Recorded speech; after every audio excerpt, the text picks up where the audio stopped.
सभी बच्चों को मेरा वैदिक नमन। नैतिक शिक्षा की इस ऑनलाइन श्रृंखला में आपका पुनः स्वागत है। आज हम पाठ 11 के अतिरिक्त प्रश्न एवं अभ्यास के प्रश्न करेंगे बच्चों।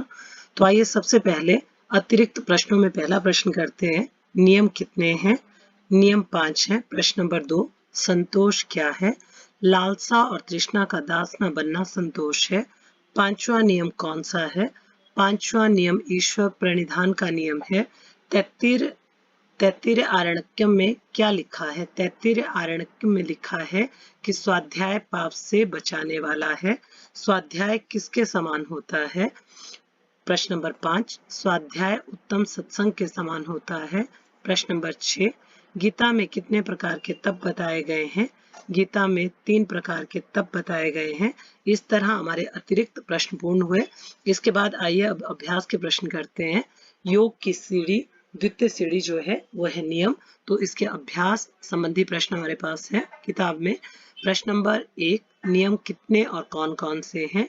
नियम 5 हैं। शौच, संतोष, तप, स्वाध्याय और ईश्वर प्रणिधान आदि ये नियमों के नाम हैं। प्रश्न नंबर 2, शौच नामक नियम का क्या अभिप्राय है? शौच नामक नियम का अभिप्राय है कि हम शारीरिक मानसिक रूप से स्वच्छ एवं पवित्र रहें। शौच का शाब्दिक अर्थ है पवित्रता। जीवन को सुखी बनाने के लिए आवश्यक है कि शारीरिक शुद्धि से अभिप्राय पेट की सफाई, दातुन स्नान आदि करना, घर बाहर झाड़ू पोछा सफेदी से साफ करना, वातावरण की शुद्धि के लिए यज्ञ हवन सर्वोत्तम है अर्थात सबसे उत्तम है। धन की शुद्धि का अभिप्राय हमारी ईमानदारी की कमाई से है जिसमें बेईमानी की कमाई ना हो। मन की शुद्धि का अभिप्राय मन से ईर्ष्या, एक दूसरे के प्रति जलन, द्वेष की भावना, शत्रुता रखना, अहंकार आदि बुरे भावों को दूर रखना है। अतः शौच नामक नियम शरीर, मन, वातावरण एवं धन की ईमानदारी से संबंधित है। आइए और प्रश्न नंबर 3 लेते हैं। संतोष नामक नियम का अर्थ तथा इसके पालन करने के लाभ बताइए। संतोष नामक नियम का अर्थ है कर्तव्य को पूरे पुरुषार्थ अर्थात पूरी ईमानदारी से करना और उसका जो फल मिले उसी में संतुष्ट रहना संतोष कहलाता है। तृष्णा और लालसा का दास न बनना संतोष है। विजय हो या पराजय, लाभ हो या हानि, सुख हो या दुख, सभी अवस्थाओं में मन को प्रसन्न रखना ही संतोष है। इसका पालन करने का लाभ यह है कि व्यक्ति सुखी रहता है, वो लालसा का दास नहीं बनता। व्यक्ति इसका पालन करते हुए हमेशा खुश रहता है। अब प्रश्न नंबर 4 है हमारा, तप की व्याख्या कीजिए। जीवन में अपने उद्देश्य को पूरा करना और उसके लिए धैर्य और प्रसन्नता से सुख दुख, भूख प्यास, सर्दी गर्मी को सहन करना तप है। तप ही ब्रह्मा है। महाभारत के अनुसार अपने कर्तव्य को करते रहना तप है। विद्यार्थी के लिए उचित खाना, सोना, आलस्य न करना और समय नष्ट न करना तप है। कम समय में अधिक से अधिक विद्या ग्रहण करना ही तप है।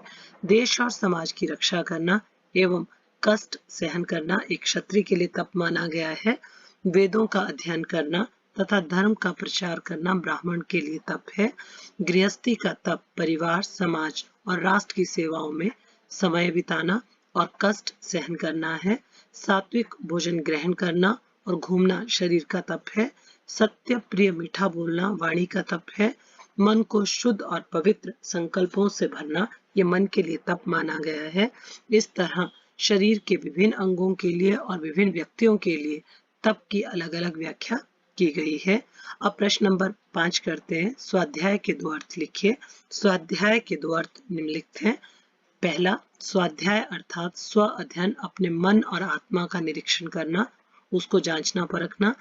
ओम का जप, गायत्री का जप, वेद, उपनिषद आदि पवित्र ग्रंथों का पाठ करना स्वाध्याय कहलाता है अर्थात अपना अध्ययन कहलाता है।